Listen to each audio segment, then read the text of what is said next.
Mr. President,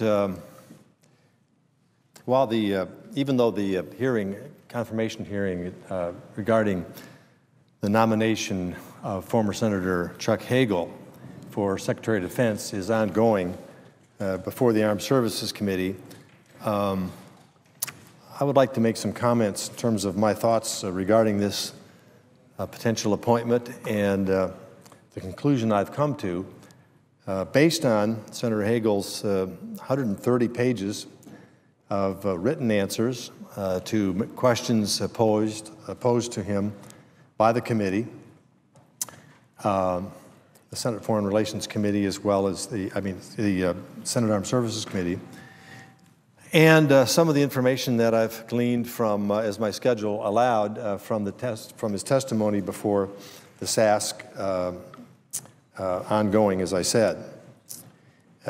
Based on his written answers and what I've heard so far, it's clear that Senator Hagel is willing to execute the policies established and endorsed by the President.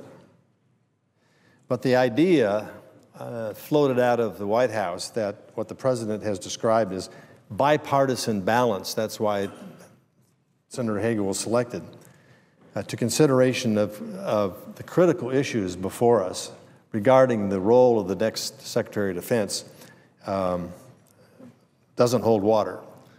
As I said, Senator Hagel has essentially indicated on a number of occasions through his written answers and through his answers to the SASC committee that he's in line with the President's policies, and in fact, in some cases, to the left of some of those policies. It's obvious that I and many of my Republican colleagues disagree with many of the views and policy positions taken by the administration and Senator Hagel. This is to be expected. Most policy differences should not be sufficient reason to oppose a nomination of a president's preferred cabinet appointment.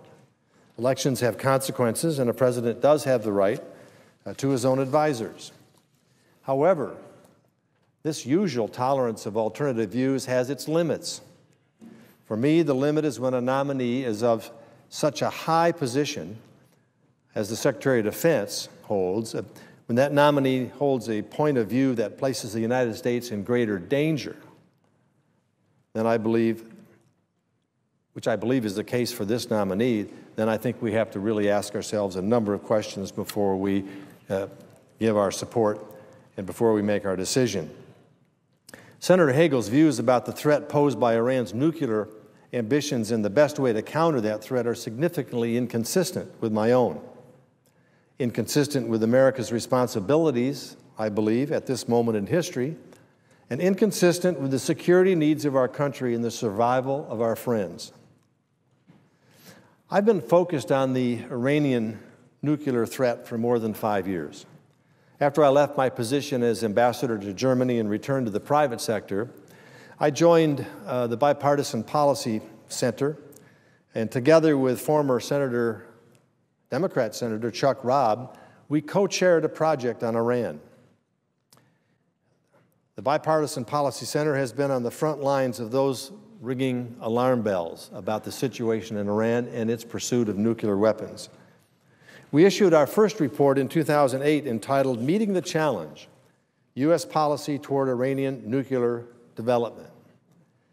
I was involved in producing a second, more urgent report in 2009 entitled Meeting the Challenge, Time is Running Out. And after I left the Bipartisan Policy Center and returned to the Senate, the organization produced 2 more reports on the subject, each more urgent than the last, and each demanding clearer, more vigorous, and more determined U.S. policy to avert this ever-present danger.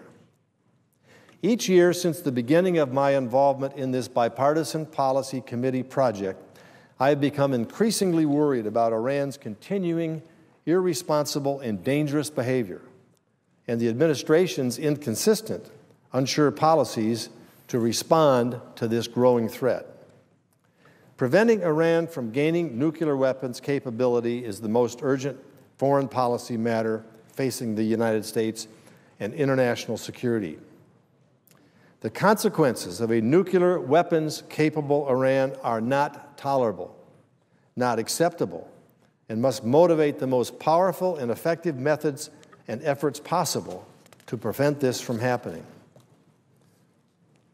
Based on his record as a U.S. Senator and subsequent public statements, I do not believe Senator Hagel agrees with this assessment.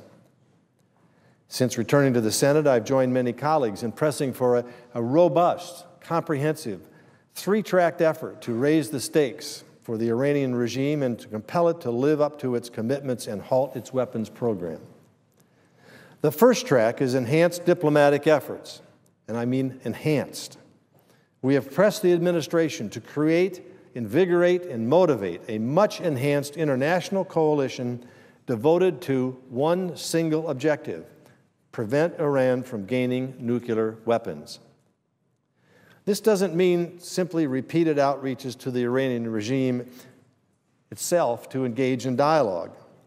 The Obama administration came into office promising such discussions, but this has gone nowhere, nor have other diplomatic efforts, either unilateral or multilateral. All such diplomatic efforts have failed. All such diplomatic efforts have failed for nearly a decade in achieving the goal of preventing Iran from its continuous and its relentless pursuit of developing nuclear weapons. Senator Hagel, whose life story begins and brings him to a justifiable reliance on dialogue before the use of force, a preference which we all understand and we all share. But it has, in my opinion, an exaggerated and unrealistic belief in what dialogue and diplomacy can accomplish. This is especially so when the dialogue partner is a revolutionary regime of zealots with a self-declared historical mission rather than rational leaders of a nation state. A huge distinction between dialogue among rational states and a dialogue with Iran and its irrational leadership. Senator Hagel has long called for direct, unconditional talks with the Iranian regime, not to mention direct talks with Hamas, Hezbollah, and Syria, Israel. He has pressed that such talks should proceed without the backing gained from other, more forceful, credible options. This approach is far too weak to be effective and reveals a person less committed to results than this critical moment demands. The second track of a comprehensive search for a solution is sanctions. I have supported all legislative efforts to create and impose both unilateral and multilateral sanctions on Iran, leveraging similar commitments from our friends and allies when possible and pursuing unilateral sanctions when necessary. Indeed, it has been our willingness to impose sanctions by unilateral action that arguably has stiffened the spine of the international community and made increasingly harsh multilateral sanctions regimes possible. Senator Hagel does not see it that way. He repeatedly voted against sanctions legislation, even opposing those aimed at the Iranian Revolutionary Guard Corps, which at the time was killing our troops in Iraq. He has long argued against sanctions imposed by the United States absent an international judgment by others that we are doing the right thing. He has not seen the connection between American firmness, determination, and leadership and international acquiescence. It is his instinct to give a veto to Brussels or Paris, or even Moscow or Beijing. And I cannot support the nomination of a Secretary of Defense who shows such deference to foreign politicians. Senator Hagel has famously agreed publicly that the United States is a bully. I assume that our reliance on unilateral sanctions, when necessary, may fit his definition of bully. I cannot possibly agree. The third track of a comprehensive approach to this crucial problem is open discussion of and early preparation for military options. It has become increasingly clear over the past several years that diplomacy and sanctions alone are too weak to compel Iranian compliance with the international community's demands. A frank discussion of military options and preparations give credibility to the rest of our strategy. No one should suppose that these steps mean anything other than preparing the ground for the logical necessary access to measures of last resort. At the Bipartisan Policy Center, I participated in an exhaustive analysis of all the means and consequences of potential military action against Iran's nuclear weapons program. There were no war advocates among us. Nevertheless, if it is true that a nuclear weapons-capable Iran is unacceptable, as now 4 U.S. presidents have publicly declared, including the current president, then our nation and the international community as a whole must see with vivid clarity what measures remain should the first 2 tracks fail to achieve the objective. And the Iranian regime must be especially clear-eyed and non-delusional about those potential consequences should it not change its behavior.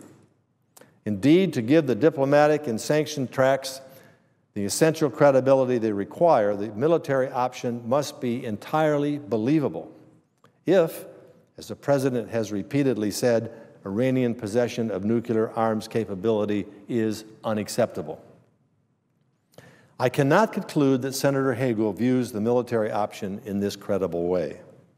Indeed, he has maintained in recent years that, and I quote, "A military strike against Iran is not a viable, feasible, responsible option." Many of us have examined Senator Hagel's on-the-record comments carefully and parsed each one to determine what his views on these important subjects actually are. In the meantime, he has hastened to apparently amend the record so that his advocates can point to more recent statements that seem to negate the earlier ones. But this is not a court of law, and we're not looking for admissible evidence. Rather, we are defining the basis for our own judgments on how the full pattern of words and behavior define the views and likely future behavior of the nominee. And in so doing, I have concluded that when Senator Hagel pays lip service now to the contention that, quote, all options are on the table, it does not reveal his real, instinctive, and strong disinclination to consider military force when it becomes necessary.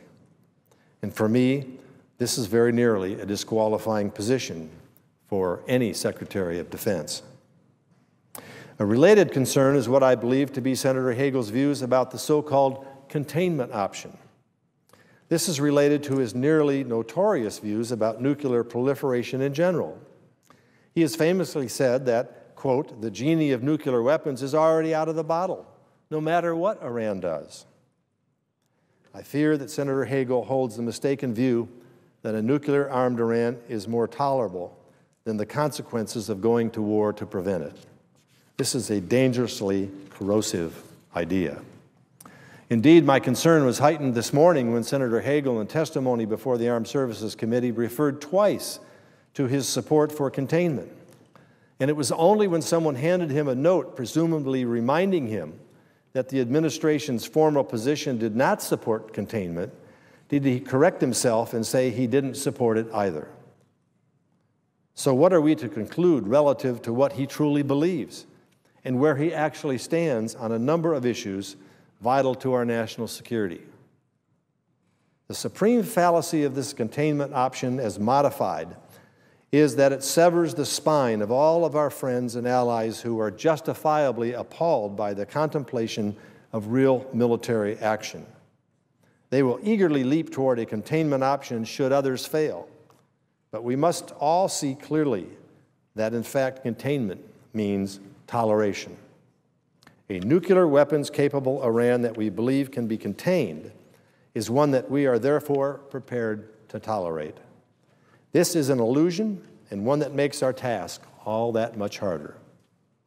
If others, especially Iran, but also including our allies and other coalition partners, come to believe that we would consider ever tolerating a nuclear Iran because it can somehow be contained, then none of our efforts to prevent it will work. And this is why a nominee for Secretary of Defense who is less than firm on this key point is, in my opinion, a dangerous choice. It has been said by Senator Hagel's supporters that whatever his personal views and past statements on these important issues, as Secretary, he will toe the line. he will not be making these basic policies himself. In other words, those of us who find his policies objectionable are encouraged to support the nominee despite his views, not because of them. But I cannot bring myself to support a nominee based on the assumption that his own views will become irrelevant once he is under the policy yoke imposed by the White House. And finally, the most worrisome consequence of confirming Senator Hagel to be Secretary of Defense is something that the Ayatollahs in Tehran and I can agree on. The confirmation will tell the Iranian regime that their fear of U.S. military action in Iran is now unjustified. They can rest more comfortably that their pursuit of nuclear weapons is less likely, not to provoke the military option that, until recently, may have seemed more credible. The Iranians will therefore feel less constrained in pursuing their dangerous nuclear ambitions. That, more than any other reason, is why I am not voting no on the Hagel, why I am voting no on the Hagel nomination. Mr. President, with that, I yield the floor.